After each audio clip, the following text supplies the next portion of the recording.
ಓಂ ಸಾಯಿನಾಥಾಯ ನಮಃ. 23ನೇ ಅಧ್ಯಾಯ. ಯೋಗ ಮತ್ತು ಈರುಳ್ಳಿ. ಶ್ಯಾಮ ಅವರಿಗೆ ಸರ್ಪದಂಶ, ಕಾಲರ ನಿಯಮೋಲ್ಲಂಘನೆ, ಭಕ್ತಿಯ ಪರೀಕ್ಷೆ. ನಿಜವಾಗಿಯೂ ಈ ಜೀವವು ಸತ್ವ, ರಜಸ್ಸು ಮತ್ತು ತಮೋಗುಣಗಳಿಂದ ಮೀರಿದ್ದಾಗಿದೆ.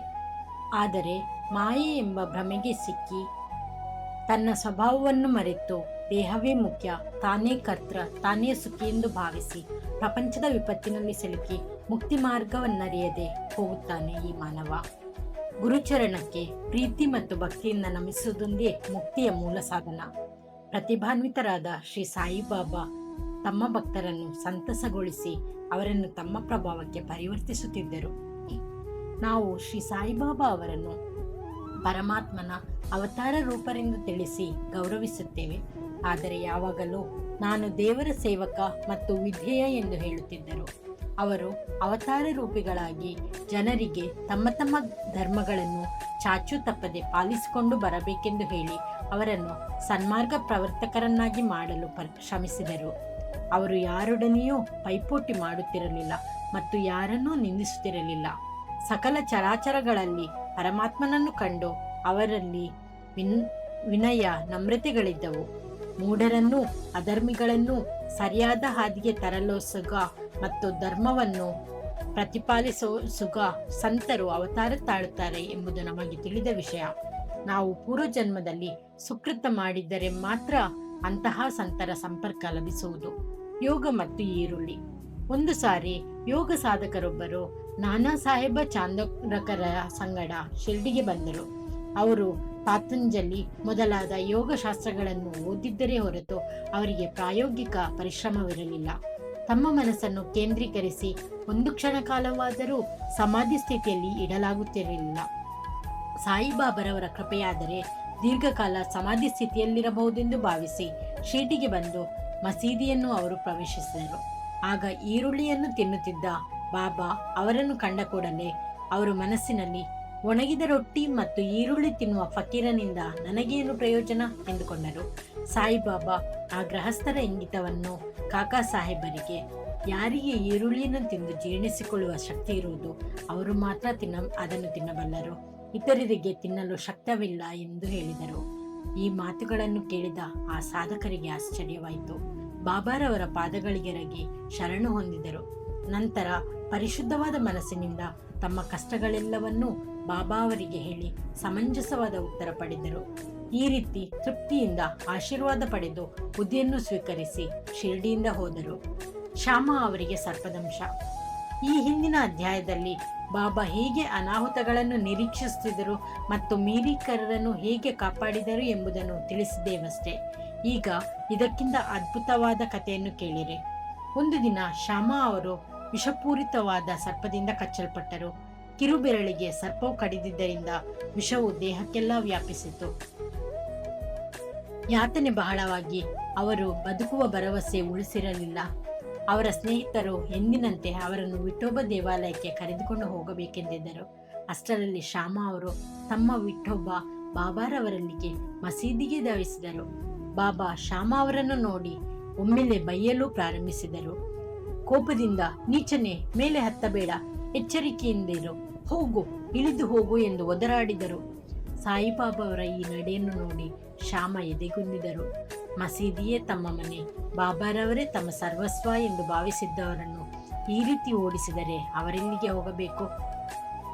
ಅವರು ಜೀವಿತದ ಆಶೆ ಬಿಟ್ಟು ಮೌನದಿಂದ ನಿಂತರು.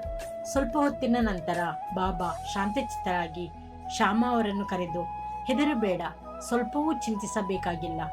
ದಯಾಮಯನಾದ ಫಕೀರನು ನಿನ್ನನ್ನು ರಕ್ಷಿಸುತ್ತಾನೆ. ಮನೆಗೆ ಹೋಗಿ ಸುಮ್ಮನೆ ಕುಳಿತುಕೋ, ನನ್ನ ಮಾತಿನಲ್ಲಿ ನಂಬಿಕೆ ಇಡು, ಚಿಂತೆ ಬಿಡು ಎಂದು ಹೇಳಿದರು.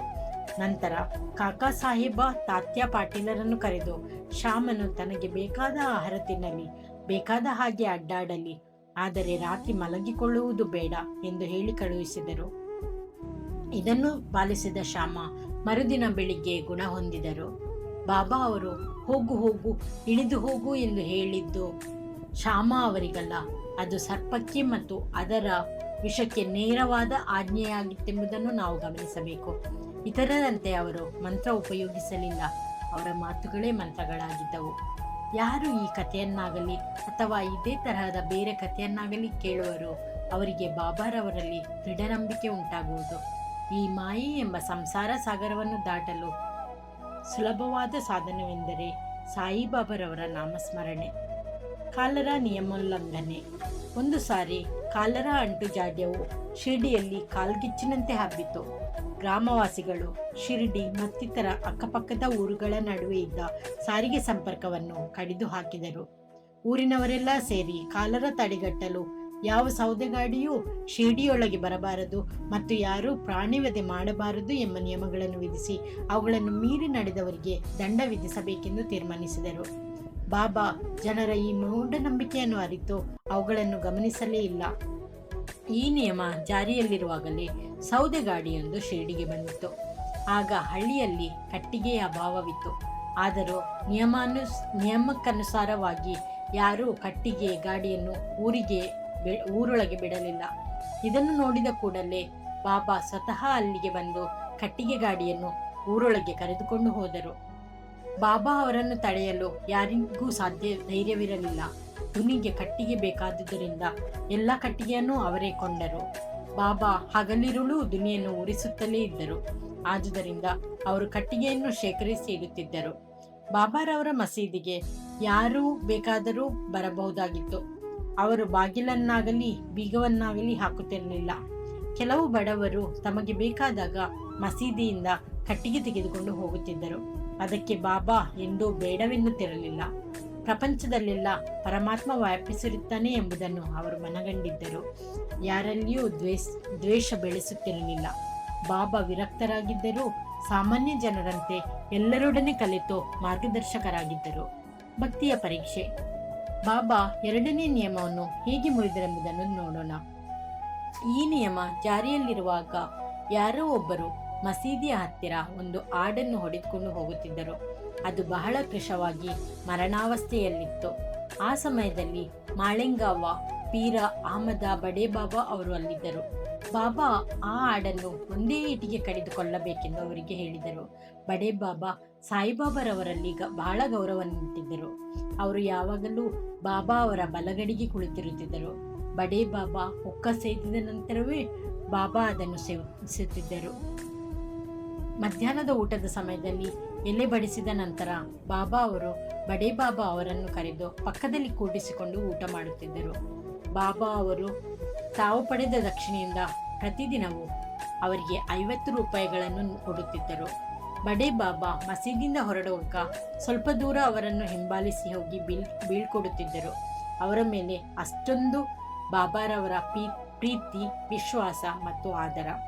ಬಾಬಾ ಅವರು ಆಡನ್ನು ವಧಿಸು ಎಂದು ಕೇಳಿದುದನ್ನು ಕೇಳಿ ಅವರು ಕಾರಣವಿಲ್ಲದೆ ಅದನ್ನೇಕೆ ವಧಿಸಬೇಕು ಎಂದು ಹೇಳಿ ನಿರಾಕರಿಸಿದರು. ನಂತರ ಬಾಬಾ ಶ್ಯಾಮ ಅವರಿಗೆ ಆಜ್ಞಾಪಿಸಿದರು. ಶ್ಯಾಮ ಕೂಡಲೇ ರಾಧಾಕೃಷ್ಣ ಮಾಯಿ ಬಳಿಗೆ ಹೋಗಿ ಚೂರಿಯನ್ನು ಕರೆತಂದು ಬಾಬಾ ಅವರ ಮುಂದಿಟ್ಟರು. ರಾಧಾಕೃಷ್ಣ ಮಾಯಿಗೆ ಸಮಾಚಾರ ತಿಳಿಯಿತು. ಆದುದರಿಂದ ಅವರು ಶ್ಯಾಮ ಅವರನ್ನು ಕರೆದು ಚೂರಿಯನ್ನು ಮರಳಿ ಕೊಡುವಂತೆ ಹೇಳಿದಳು. ಶ್ಯಾಮ ಬೇರೆ ಚೂರಿಯನ್ನು ತೆಗೆದುಕೊಂಡು ಬರುವೆನೆಂದು ಹೇಳಿ ಹೊರಟು ಹೋಗಿ ಹಿಂದಿರುಗಲೇ ಇಲ್ಲ. ನಂತರ ಕಾಕಾ ಸಾಹೇಬರ ಸರದಿ ಬಂದಿತು. ಅವರು ಪುಟವಿಟ್ಟ ಚಿನ್ನ, ಆದರೂ ಪರೀಕ್ಷಿಸಲೇಬೇಕಿತ್ತು. ಬಾಬಾ ಅವರು ದೀಕ್ಷಿತರ ಕೈಗೆ ಚೂರಿ ಕೊಟ್ಟು ಆಡನ್ನು ವಧಿಸಲು ಆಜ್ಞೆ ಮಾಡಿದರು. ಕೂಡಲೇ ಕಾಕಾ ಆಜ್ಞೆಯನ್ನು ಪಾಲಿಸಲು ಸಿದ್ಧರಾದರು. ಕಾಕಾ ಸಾಹೇಬ ಶುದ್ಧ ಬ್ರಾಹ್ಮಣರು. ಪ್ರಾಣಿವಧೆ ಅವರಿಗೆ ಕನಸಿನಲ್ಲಿಯೂ ಆಗದ ಮಾತು. ಹಿಂಸಾತ್ಮಕ ವಿಚಾರಗಳಿಗೆ ಹಿಂಜರಿತದ ಅವರು ಆಡನ್ನು ವಧಿಸಲು ನಿಶ್ಚಯ ಮಾಡಿದರು. ಅಲ್ಲಿದ್ದವರೆಲ್ಲರೂ ಮಹಮ್ಮದೀಯರಾದ ಬಡೇ ಬಾಬಾರವರೇ ಸಮ್ಮತಿಸಲಿಲ್ಲ. ಈ ಅಂಜುಬುರ್ಕ ಬ್ರಾಹ್ಮಣ ಹೇಗೆ ಸಮ್ಮತಿಸಿದರು ಎಂದು ಅಚ್ಚರಿಗೊಂಡರು. ಧೋತರ ಏರಿಸಿ ಕೈಯನ್ನು ಮೇಲಕ್ಕೆತ್ತಿ ಬಾಬಾರವರ ಕೊನೆಯ ಆಜ್ಞೆಯನ್ನು ಕಾಕಾ ನಿರೀಕ್ಷಿಸುತ್ತಿದ್ದರು. ಆಗ ಬಾಬಾ, ಏನು ಯೋಚಿಸುತ್ತಿರುವೆ, ಕೊಲ್ಲು ಎಂದು ನೋಡಿದರು. ಆಗ ಕಾಕಾ ತಕ್ಷಣ ಆಡಿಗೆ ಹೊಡೆಯುವವರಲ್ಲಿದ್ದರು. ಕೂಡಲೇ ಬಾಬಾ, ನಿಲ್ಲು, ನೀನೆಷ್ಟು ಕಠಿಣ ಹೃದಯದವ, ಅದನ್ನೇಕೆ ಕೊಲ್ಲುವೆ ಎಂದು ಅವರನ್ನು ತಡೆದರು. ಆಗ ಕಾಕಾ ಸಾಹೇಬರು ಚೂರಿಯನ್ನು ಕೆಳಗಿಟ್ಟು, ಬಾಬಾ, ನಿಮ್ಮ ಅಮೃತವಾಣಿಯೇ ನಮಗೆ ಶಾಸನ. ನಮಗೆ ಇತರ ನಿಯಮಗಳು ತಿಳಿದಿಲ್ಲ.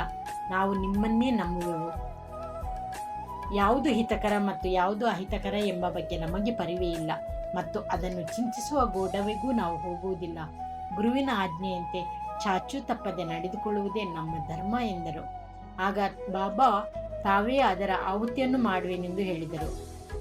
ಫಕೀರರು ತಂಗುವ ತಕಿಯ ಎಂಬ ಸ್ಥಳದಲ್ಲಿ ಅದರ ಆಹುತಿ ಮಾಡಬೇಕೆಂದು ಎಲ್ಲರೂ ನಿರ್ಧರಿಸಿದರು. ಆದರೆ ಅದು ಮಾರ್ಗದಲ್ಲಿಯೇ ಮರಣ ಹೊಂದಿತು. ಹೇಮಣ್ಣ ಪಂತರು ಈ ಕೆಳಗಿನಂತೆ ವಿಂಗಡಿಸಿ ಈ ಅಧ್ಯಾಯವನ್ನು ಮುಗಿಸಿರುತ್ತಾರೆ. 1 ಉತ್ತಮ, 2 ಮಧ್ಯಮ ಮತ್ತು 3 ಸಾಮಾನ್ಯ.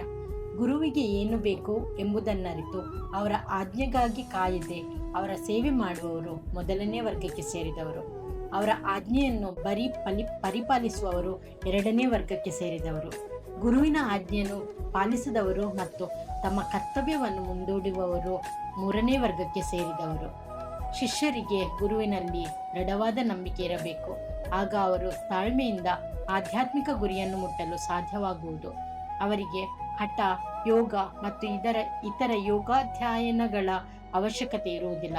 ಇಂತಹ ಭಕ್ತರು ಬಹುಶೀಘ್ರವಾಗಿ ಮುಕ್ತಿ ಮಾರ್ಗವನ್ನು ಕ್ರಮಿಸುವರು. ಮುಂದಿನ ಅಧ್ಯಾಯದಲ್ಲಿ ಬಾಬಾ ಅವರ ಹಾಸ್ಯ ಮತ್ತು ವಿನೋದವನ್ನು ನೋಡೋಣ. ಓಂ ಶ್ರೀ ಸಾಯಿ ಪ್ರಣಾಮ.